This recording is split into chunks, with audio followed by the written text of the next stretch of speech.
Hello बच्चों, आपका स्वागत है।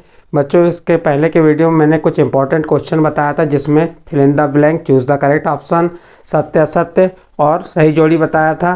पार्ट 1 में आदर्श प्रश्न पत्र पार्ट 1 में। आज आपका सेकंड पार्ट में लेके आया हूँ। इसमें आपको दो अंक वाले प्रश्नों को मैं समझाऊंगा कि किस टाइप के प्रश्न आपके पेपर में आते हैं। तो देखिए, आप प्रश्न नंबर 6, इसके पहले प्रश्न 5 समझा चुका था।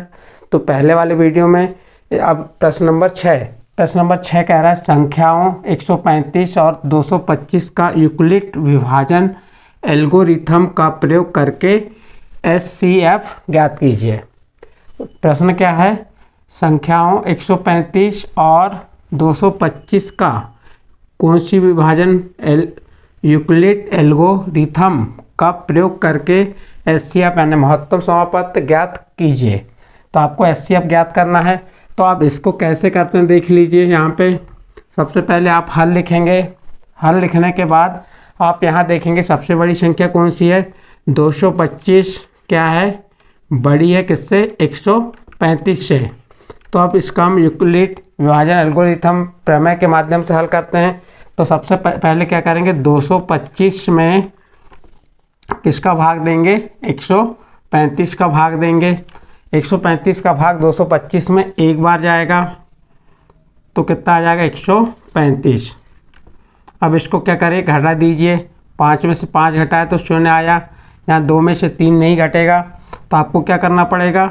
ये 2 से उधार मांगेंगे। यहाँ हो जाएगा 12। 12 में से 3 घटाए कितना बचा? 9। 12 में से 3 घटाए कितना बच गया? 9।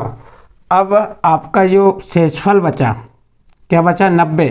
इस शेषफल का भाग आप किस में दे देंगे? जो आपका भाजक है उसमें दे देंगे, 135 में। तो 90 का भाग 135 में, इसमें भी एक ही बार जाएगा। 90 एकम 90। अब इसको घटा दीजिए। 5 में से 0 घटाए तो 5। 3 में से 9 नहीं घटेगा तो इससे उधार मांग के यहाँ 13 हो जाएगा। 13 में से 9 घटाए कितना बचा? 4। फिर ये क्या आ गया? आपका शेषफल आ गया। तब तक भाग दीजिए जब तक शेषफल आपका 0 नहीं आता। तो अब फिर इस 45 का भाग किस में दीजिए? जो भाजक है अपना क्या? 90। 90 में भाग दीजिए। तो 45 का भाग 90 में कितने बार जाएगा? 2 बार जाएगा। 45 दूनी 90। और इसको घटा दिए तो क्या आ गया? 0। शेषफल क्या आ गया? 0 आ गया। यानी कि इसका जो शेषफल 0 आया, किसका भाग देने से शेषफल 0 आया? 45 का भाग देने से। तो आपको ये मालूम हो जाएगा कि 135 और 225 का HCF कितना है? 45 है। इस प्रकार से इसको हम जैसे अंक हैं उस टाइप से हमने सॉल्व किए। नहीं तो इसका एक और था, 225 बराबर 135 गुणित 1 धन 90। इसको हल किए। फिर सेकंड वाले में क्या आ जाता? 135। तो हम इतना लंबा नहीं करेंगे, हमें 2 मार्क्स चाहिए तो 2 मार्क्स के लिए पर्याप्त है। फिर इसके बाद सेकंड क्वेश्चन है, एक द्विघात बहुपद ज्ञात कीजिए। द्विघात बहुपद क्या होता है? द्विघात बहुपद एंड जिसकी घात क्या हो? 2 हो। तो ax का वर्ग धन bx धन c। आपका ये क्या कहलाएगा? द्विघात बहुपद कहलाएगा। तो ये द्विघात बहुपद आपको ज्ञात करना है। एक द्विघात बहुपद ज्ञात कीजिए जिसके शून्यकों का योग तथा गुणनफल क्रमशः कितना दिया है? ऋण 3 और 2। तो आपको ज्ञात क्या करना है? सबसे पहले देख लीजिए क्या ज्ञात करने को कहा है? द्विघात बहुपद। द्विघात बहुपद क्या करना है? ज्ञात करना है। शून्यकों का योग क्या दिया है? शून्यकों का योग कितना दिया है? ऋण 3। और शून्यकों का गुणनफल कितना दिया है? 2। तो ये प्रश्न हो गया। क्या क्या दिया है? द्विघात बहुपद ज्ञात करना, शून्यकों का योग दिया, शून्यकों का गुणनफल दिया है। अब इसको हम सॉल्व कैसे करेंगे? पहले ले लेते हैं शून्यकों का योग ले लेते हैं हम। शून्यकों का योग कितना दिया है। फर्स्ट ले लिया हमने शून्यकों का योग। शून्यकों का योग कितना दिया है, ऋण 3 दिया है। और शून्यकों का योग का फार्मूला क्या होता है, ऋण b/a बराबर ऋण 3, इसके भागित में कुछ नहीं तो क्या है, 1 है। तो इस प्रकार से ये b का मान 3 आ गया और a का मान 1। फिर देखिए आगे, अब क्या ले लेंगे, शून्यकों का गुणनफल कितना दिया हुआ है, 2 दिया है। तो शून्यक गुणनफल का सूत्र क्या होता है, c/a बराबर 2 और a का मान ऑलरेडी हमें मालूम हो गया क्या है, 1। तो इस प्रकार से ये आपने सूत्र में रख लिए। तो यहाँ पे देखिए a का मान क्या हो गया, a का मान 1, b का मान, तो ये ऋण है और इसमें भी ऋण है, तो b का मान क्या हो गया, 3 और c का मान कितना हो गया, 2। इस प्रकार से आपको a b c के मान मालूम हो गए। और हमारा द्विघात बहुपद क्या है, द्विघात बहुपद क्या होता है, ax का वर्ग धन bx धन c। a का मान कितना आ गया, 1 x का वर्ग, b का मान कितना आ गया, 3x और c का मान 2। तो क्या हो गया द्विघात बहुपद, x का वर्ग धन 3x धन 2। ये इसका आंसर आ गया। इस प्रकार से आपका द्विघात बहुपद निकाल लिए। और प्रश्न नंबर 6 में क्या निकाल लिए, एचसीएफ निकालने की ये कौन सी यूक्लिड विभाजन एल्गोरिथम का प्रयोग करके हमने निकाले। तो इस प्रकार से 2 प्रश्न हो गए। प्रश्न 8 देखिए, प्रश्न 8 क्या कह रहा है, बहुपद x वर्ग ऋण 3 के शून्यक ज्ञात कीजिए। ये भी आपके 2 अंक के लिए है।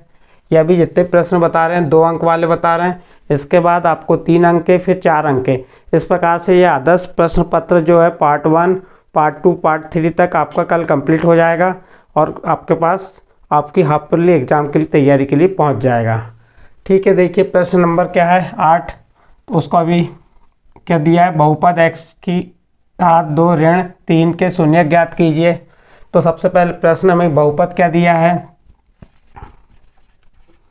बहुपद क्या दिया है, x वर्ग ऋण 3, ये आपको क्या दिया है बहुपद। और इस बहुपद के क्या ज्ञात करना है आपको, शून्यक।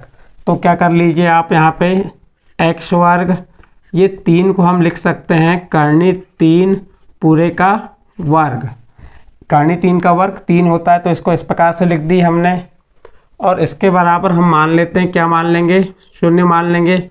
माना बहुपद x वर्ग ऋण 3 बराबर 0।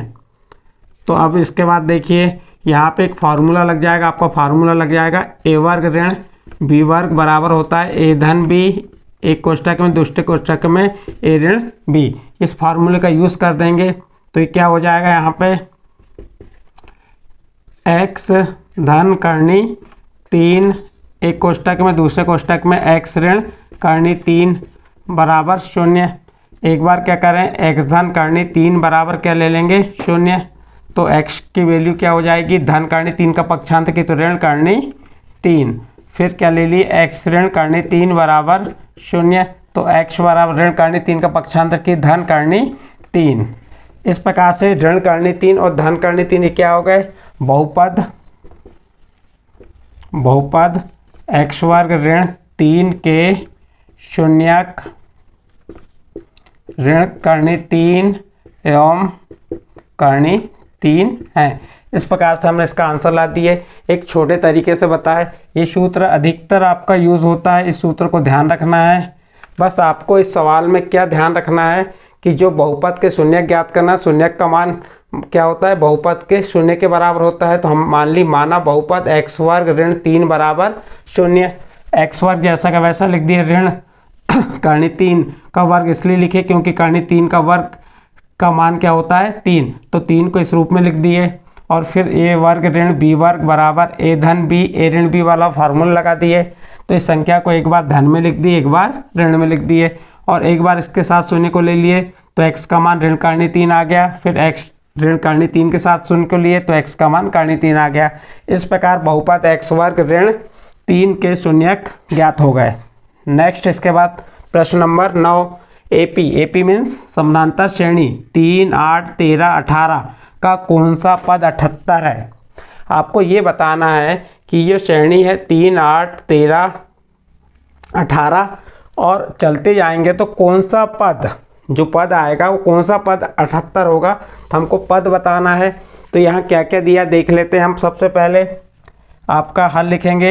एपी क्या हो गई, एपी हो गई आपकी 3, 8, 13, 18, ये एपी हो गई। इस एपी में ए का मान कितना हो गया, 3 हो गया। ए का मान कितना हो गया, 3। और चारों अंतर डी ज्ञात करना, तो डी कैसे ज्ञात करेंगे, सेकंड पद से प्रथम पद को घटा देंगे। सेकंड पद क्या है आपका 8 है और प्रथम पद क्या है 3। 8 में से 3 घटाए कितना आ गया 5। इस प्रकार से आपका डी आ गया। और ये 78 क्या कहलाएगा, ए एन कहलाएगा। ए एन कितना है 78। और आपको कौन सा पद कह रहा है, तो यानी कि एन का मान ज्ञात करना है। तब फार्मूला लगा देंगे ए एन वाला हम। ए एन वाला फार्मूला क्या होता है, ए धन कोष्टक में एन ऋण 1 गुणित डी। ए एन का मान कितना है 78 है। ए का मान कितना आ गया 3 धन एन का मान कितना है ज्ञात करना है ऋण 1 और डी का मान कितना है 5। 78 बराबर 3 धन ये 5 का कोष्टक के अंदर गुणा कर दीजिए। 5 का एन में गुणा किए तो 5n ऋण 5 का 1 में गुणा किए 5।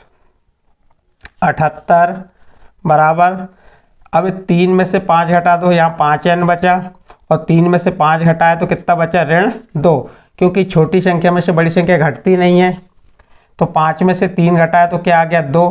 और बड़ी संख्या के साथ ऋण का चिन्ह रहता है तो यहाँ पे भी ऋण का चिन्ह आएगा। फिर देखिए आगे क्या है यहाँ पे, 78 को जैसा का वैसा लिखिए। ऋण 2 का पक्षांतर कर दीजिए तो क्या हो गया धन 2 बराबर क्या बचा 5n। 78 में 2 जोड़े कितना हो गया 80 बराबर 5n। या आप इसको लिख सकते हैं n बराबर ये 5 पक्षांतर हुआ तो काय में आ गया भागित में 80 भागित 5 और 5 का भाग 80 में दीजिए। 5 एकम 5 बच गया 3 उतारे 0 30 हो गया 5 छक्का 30। तो n बराबर कितना आ गया 16 आ गया। क्वेश्चन क्या था आपका एपी 3, 8, 13, 18 का कौन सा पद 78 है, तो आपका आंसर हो जाएगा 16वां पद। कौन सा पद 16वां पद 78 है। अब पहला पद ये हो गया, पहला, दूसरा, तीसरा, चौथा, पांचवा, छठवां, सातवां, आठवां ऐसे जाएंगे और जो 16 नंबर पे जाएंगे वो 16 नंबर का जो होगा वो क्या होगा 78 होगा। इस प्रकार से आपका प्रश्न नंबर 9 हल हुआ। इसके बाद प्रश्न 10 देखिए। प्रश्न 10 क्या है, बिंदुओं 2, 3 और 4, 1 के बीच की दूरी ज्ञात कीजिए। जो ये बिंदु हैं ये x1 का मान कहलाता है, ये x2 का, y1 का मान, ये x2 का और ये y2 का मान कहलाता है। और इनके बीच की दूरी ज्ञात कीजिए कह रहा है। तो सबसे पहले हम यहाँ बिंदुओं जो दिए हुए हैं, बिंदु उनको लिख देते हैं। बिंदुओं इसको क्या कहेंगे x1। बिंदु कौन से हो जाएंगे आपके, कौन कौन से हैं 2, 3 और 4, 1 ये बिंदु हैं। इसमें आपका x1 का मान निकाल लीजिए। x1 का मान क्या हो गया 2 और y1 का मान कितना हो गया 3। x2 का मान कितना हो गया 4 और y2 का मान कितना हो गया 1। और क्या ज्ञात करने को कहा है दूरी।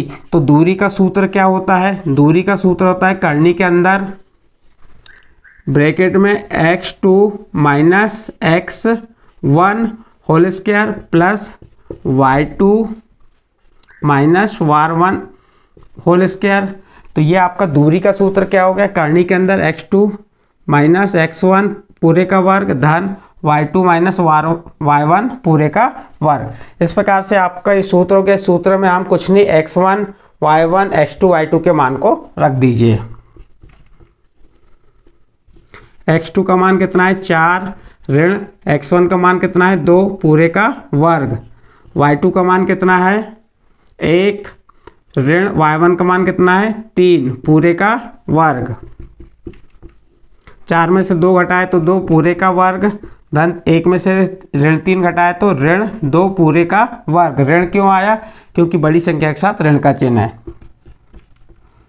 2 का वर्ग 4, धन ऋण 2 का वर्ग भी क्या होगा 4, ऋण का वर्ग धन और 2 का वर्ग 4।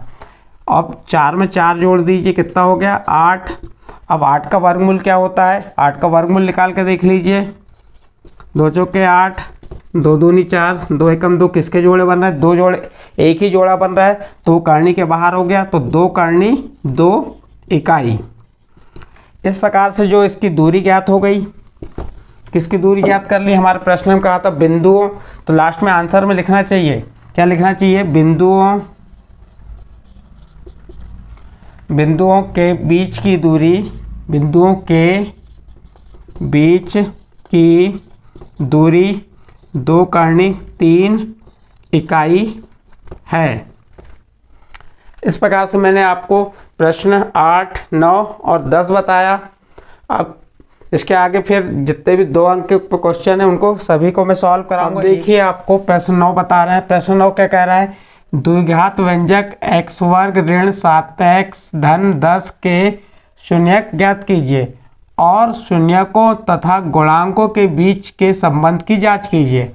प्रश्न में ये कहा है कि आपको जो द्विघात बहुपद है x वर्ग ऋण 7x धन 10 के शून्यक ज्ञात करना है, और जो शून्यक हैं और जो शून्यक और जो इनके गुणांक हैं बहुपद के गुणांक, उनके बीच हमको संबंध की जांच करना है। तो सबसे पहले हमारा द्विघात बहुपद क्या है, यहाँ माना क्या मान लेंगे, द्विघात व्यंजक या बहुपद क्या है हमारा x वर्ग ऋण 7x धन 10 और इसके बराबर क्या मान लेंगे 0। माना द्विघात बहुपद को क्या मान लिया हमने 0, क्योंकि इसके शून्य क्या होते हैं, शून्य होते हैं, शून्य के बराबर होते हैं। अब क्या करेंगे, हम इसके गुणांकन तोड़ देंगे, किसके, ये x वर्ग ऋण 7x धन 10, तो हम x वर्ग को जैसा का वैसा लिख दिए।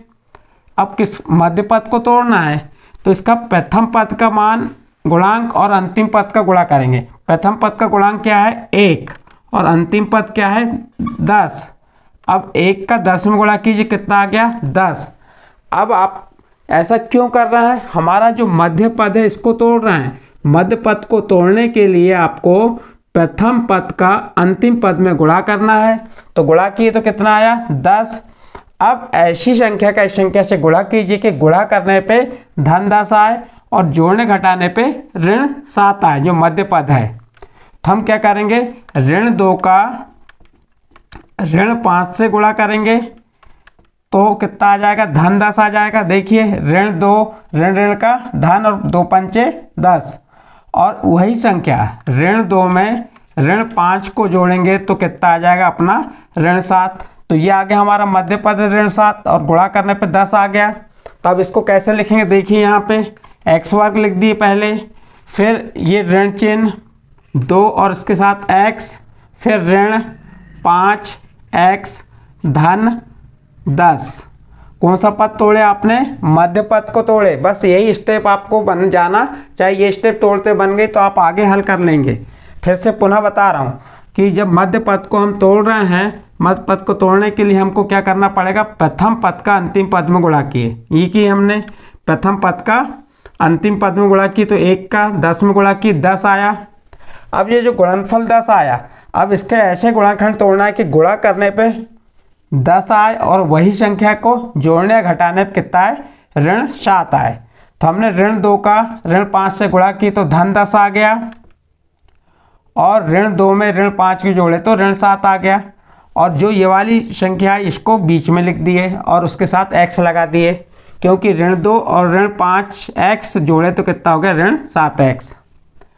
अब इन दो के जोड़े बन गए ये, इससे x कॉमन ले ली हमने, तो यहाँ क्या बचा x ऋण 2, इससे क्या कॉमन लिए ऋण 5। ऐसे संख्या कॉमन ली जाती है जो दोनों में भाग चले जाए। ऋण ऋण 5 का भाग 5 में चल जाएगा और 10 में भी। अब ऋण 5 का भाग x में दिए, ऋण 5x में दिए तो क्या बचा धन x। ऋण का भाग धन में दिए तो क्या हो गया ऋण 5 का भाग 10 में दिए कितने बार गया 2 बार। तो अब देखो इन दोनों में से क्या कॉमन निकल गया x। इस x का भाग x वर्ग में दिए तो क्या बचा x। ऋण x का भाग 2x में दिए तो क्या बचा 2। फिर यहाँ पे ऋण 5 कॉमन निकाला तो ऋण 5 कॉमन निकला तो क्या हुआ ऋण 5 का ऋण 5x में भाग दी तो क्या बचा धन x। ऋण 5 का धन 10 में भाग दी तो ऋण 2। ये बराबर में शून्य चले आ रहा है। अब इन दोनों में से क्या कॉमन निकल जाएगा x ऋण 2 कॉमन ले लिए तो अगले ब्रैकेट में क्या बचा x ऋण 5 बराबर 0। अब एक बार x ऋण 2 बराबर क्या ले लेंगे 0 लिए तो x बराबर क्या आ गया 2। एक बार x ऋण 5 बराबर 0 लिए तो x बराबर क्या आ गया 5।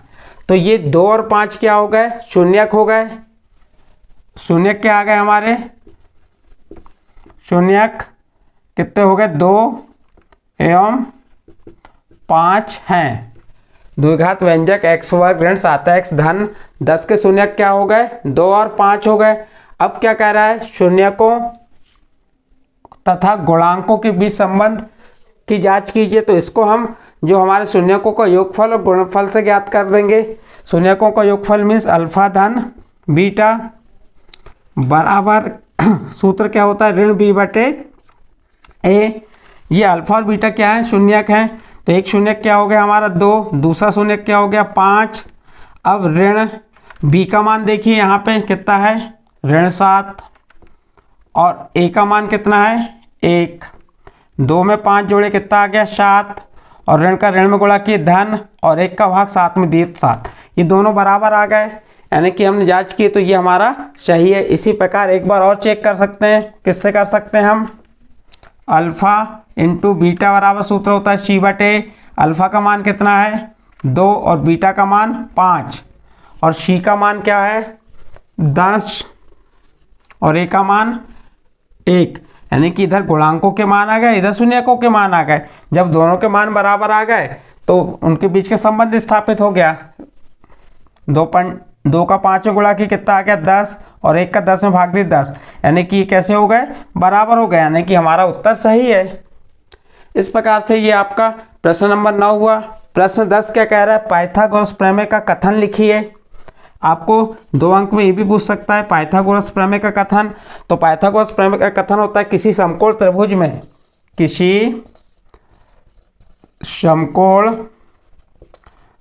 में कर्ण का वर्ग या बड़ी भुजा का वर्ग कर्ण का वर्ग अन्य दो भुजाओं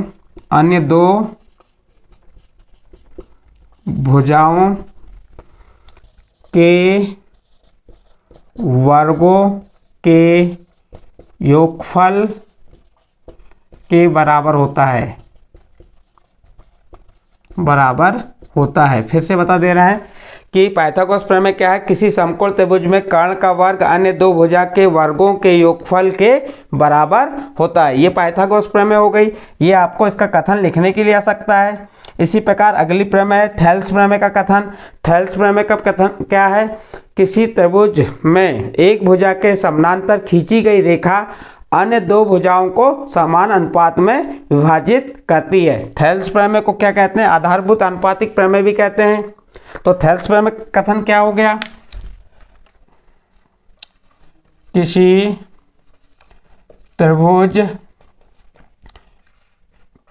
त्रिभुज की एक भुजा के समानांतर खींची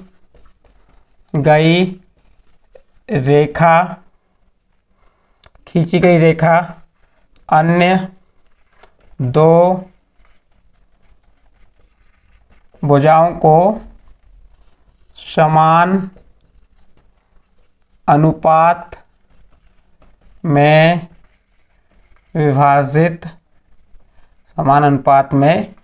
विभाजित करती है। ये किसका कथन हो गया? थेल्स प्रमेय का कथन हो गया। एक था आपका कौन सा? पाइथागोरस प्रमेय का कथन। क्या हो गया ये पाइथागोरस प्रमेय का कथन? किसी समकोण त्रिभुज में कर्ण का वर्ग अन्य दो भुजा के वर्गों के योगफल के बराबर होता है। वो भी किसी समकोण त्रिभुज में, ऐसा नहीं कि कोई भी त्रिभुज बोल दिए, किसी समकोण त्रिभुज में कर्ण का वर्ग अन्य दो भुजा के वर्गों के योगफल के बराबर होता है। उसके बाद एक और कथन मैंने आपको बताया, थेल्स प्रमेय का कथन। किसी त्रिभुज में, मान लीजिए एक त्रिभुज है, ये त्रिभुज ले लिया है, किसी त्रिभुज में एक भुजा के समानांतर खींची गई रेखा ये हो गई, तो ये जो अन्य दो भुजा इनको क्या करती है? ये समान अनुपात में विभाजित करती है। तो ये थेल्स प्रमेय का कथन हो गया। इसके बाद नेक्स्ट प्रश्न है आपका 11 नंबर का। प्रश्न 11 क्या कह रहा है? ए बी सी एक समद्विबाहु त्रिभुज है जिसका कोण सी समकोण है। सिद्ध कीजिए कि ए बी का वर्ग बराबर 2ac का वर्ग। तो सबसे पहले एक ए बी सी एक क्या बना देते हैं? समद्विबाहु त्रिभुज बना देते हैं। समद्विबाहु त्रिभुज बना दी हमने। ये आप चाहो तो इसको बड़ा करना है तो इस टाइप से लिख सकते हैं। दिया है हम क्या लिख देंगे? ए बी सी एक समद्विबाहु त्रिभुज है जिसका कोण सी क्या है? समकोण है। और सिद्ध करने में क्या बताना है? सिद्ध करना है हमको क्या कि ए बी का वर्ग बराबर 2ac का वर्ग। जब ये समद्विबाहु त्रिभुज है तो उसकी दो भुजाएं कैसी होती हैं? बराबर होती हैं।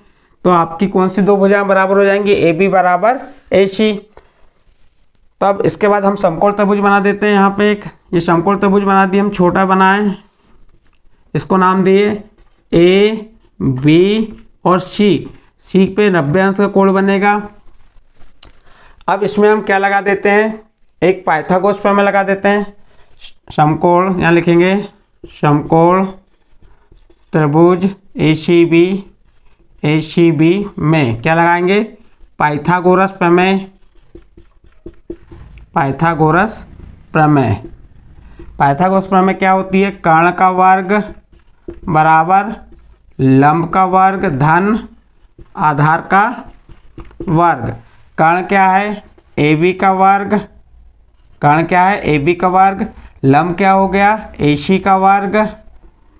और आधार क्या हो गया? BC का वर्ग। अब हमें ये यहाँ पे मालूम है कि ये समद्विबाहु त्रिभुज की दो भुजाएं कैसी होती हैं? बराबर होती हैं। जैसे कौन सी? AC बराबर क्या हो जाएगा? BC।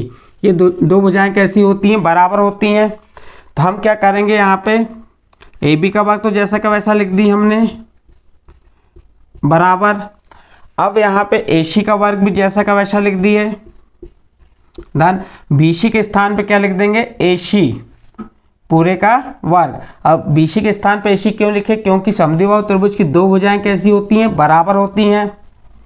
इसके बाद यहाँ देखिए ये AB का वर्ग लिख दिया मैंने बराबर AC वर्ग में AC वर्ग जोड़े तो क्या हो गया? 2AC का वर्ग।